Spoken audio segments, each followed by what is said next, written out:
Ассаламу алейкум. Бүгін арықтағысы келгендерге екі нәрсе сунуштайын деп чыгып отурам.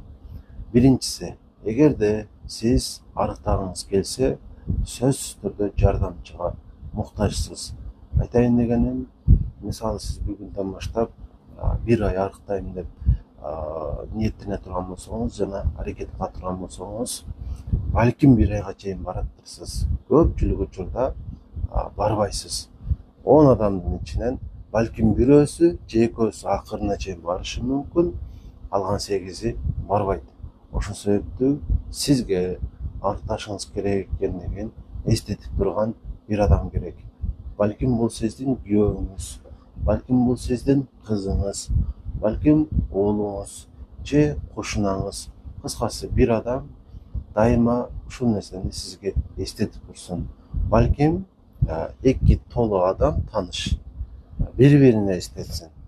Бүгүн сиз эстетиңиз, эртең ал сизге эстетсин жана ошентип бири-бириңиздерге ушундай түрткү болуп туруңуздар.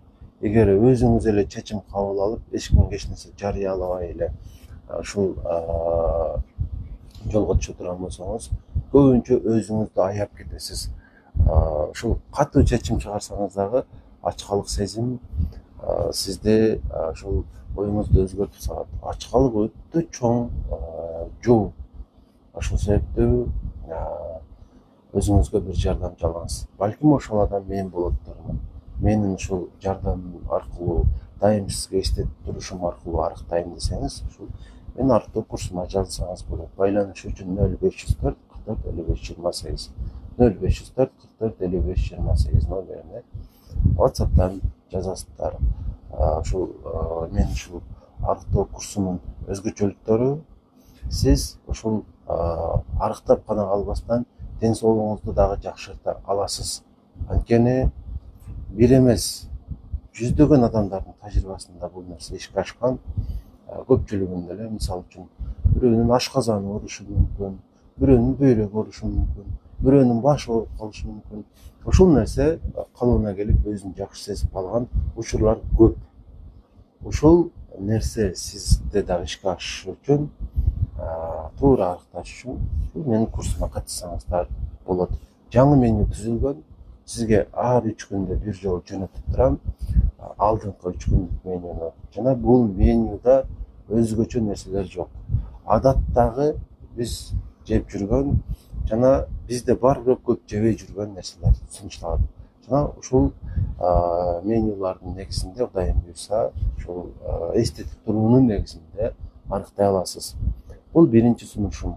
Экинчи сизге сунуштагым келген нерсе, сиз бир нерсени унутпашыңыз керек. Эгерде узак өмүр сүргүңүз келсе, дени сак жашагыңыз келсе, арык бойдон тургуңуз келсе, бардык учурда анда ушул азыр балким мен сунуштай турган же өзүңүз өзгөртө турган менюлар бул 1 айлык же 3 айлык эмес. Жок дегенде 3 жылдык, балким өмүр бою сизге сунушталат. Анткени бардык эле ушул натыйжа үчүн бизде аракет болот да. Күн сайын ушул үй бүлөбүз үчүн иштейбиз. Күн сайын өзүбүз үчүн кандайдыр бир аракеттерди кылабыз. Жана бул табигый нерсе. Ошол сыяктуу эле ден соолугубуз бекем болуп сакталып туруш үчүн дагы бизден аракет талап кылынат. Жегибиз келген ар бир нерсени жей бере турган болсок, чындыгында акыры жамандык менен аяктайт. Көпчүлүк учурда эле ушул нафсинин азгырыгы адамды ооруга алып барат. Мисалы, салмакты көбөйтөт. 1 килограмм ашча салмактагы ден соолукка зыян алып келет. Бүгүнкү күндө көпчүлүк эле адамдар ушул ашыкча салмагы менен жүргөнүнө байланыштуу өзүнө жаңы ооруларды чакырат. Мисалы, баш ооруу болушу мүмкүн, давление пайда болушу мүмкүн. Давление ушул салмакка дагы албетте таасир этет. Айтайын дегеним, сиздин салмагыңыз көп боло турган болсо, жана айталы бир 10%, 20% салмак таштай турган болсоңуз, ушул кан басымыңыз калыбына келип калыш ыктымалдуулугу бар. Ошол себептүү эми албетте арык адамдарда деле болот давление. Бирок кээ бир учурларда сизде салмак көп болуп, өзүңүзгө туура келген салмакка таштай алсаңыз салмагыңызды, анда ушул нерсе жоюлуп, өзүңүздү жакшы сезип, кан басымды түшүрө турган дарыларды ичпей калышыңызга чейин жетиши мүмкүн. Бул өтө сонун натыйжа. Анан көп эле адамдар ушул салмактын көптүгүн гормондордон ошол көрө беришет. Албетте гормондор таасир этет. Инсулин ашыкча болуп турган болсо сиздин каныңызда, бул салмактын кошулушуна, бооруңуздун май басышына жана башка көп ооруларга алып барышы мүмкүн. Ошол себептүү гормондорду дагы текшерип коюш керек болот. Анан дагы бир нерсени унутпаңыздар.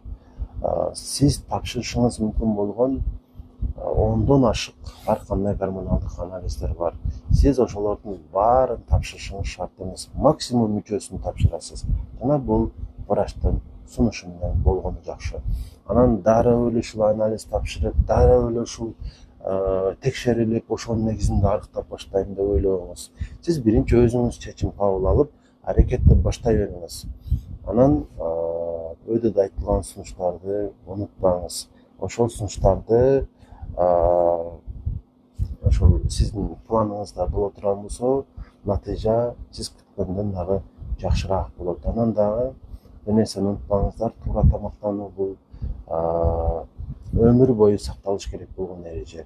Биз эмне жесек, ошолбуз деген сөз бар. Ошол себептүү ар бир жеп жаткан азыгыңыздарга, ар бир ичип жаткан ушул суусуңуздарга көңүл буруңуздар.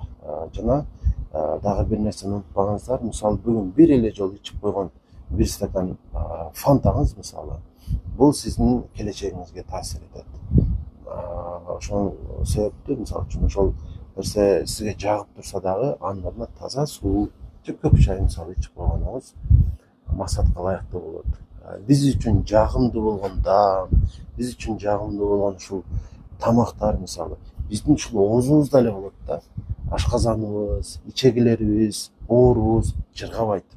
Баардык жыргал сезим мына ушул эле жерде болот.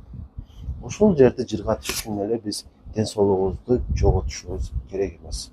Ошол себептүү ойлонуңуздар жана чечим кабыл алыңыздар. Эгерде салмагыңыздар көп боло турган болсо, анткени жылдан жылга салмак дагы да көбөйө берет. Анан акырынтуу бул сиздин өмүрүңүздү ушул чекит коюп коюшу мүмкүн. Албетте, салмакты азайтыш үчүн айтыш керек болгон сунуштар өтө эле көп. Бирок эң башкысы сизде чечим болуш керек, аракет болуш керек жана туруктуулук болуш керек. Туруктуулук деген сөз эң азы бир жыл, балким андан да көбүрөөк убакыт. Маалымат пайдалуу болсо сөзсүз түрдө сактап алыңыз.